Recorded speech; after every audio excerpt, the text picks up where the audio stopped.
ధనురాశి వారికి ఈ సంవత్సరం ఆదాయం 14 అయితే వ్యయం 11 అయింది. రాజపూజ్యత 5 అయితే అవమానం 6 అయింది.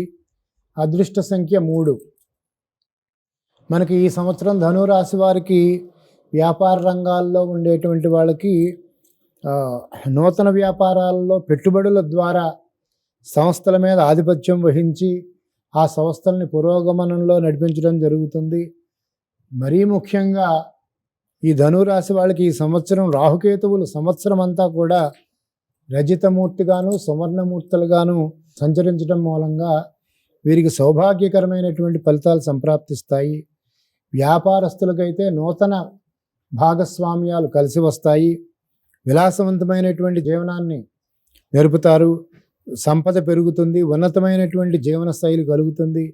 స్నేహపూర్వకమైనటువంటి సంబంధాలు వృద్ధి అవుతాయి. రాజకీయ నాయకులైతే ప్రతిబంధకాలని ఎదుర్కొనే సమయం. ఆదాయం పన్ను న్యాయ సంబంధ వ్యవహారాల్లో కోర్టు సమస్యలు వస్తాయి. వృత్తి వ్యాపారాల్లో ముఖ్యమైనటువంటి మార్పులు వస్తాయి.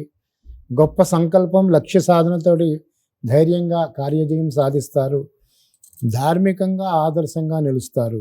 ఇక పరిశోధనా రంగంలో ఉండేటువంటి వారు నూతన విషయాలని ఆవిష్కరించడం జరుగుతుంది.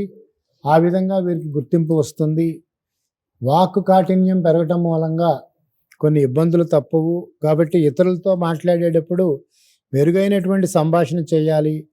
వారి ఆహభావాలను అదుపులో ఉంచుకోవాలి. ఇతరులకు ఇబ్బంది కలగకుండా ప్రవర్తించడం ముఖ్యం.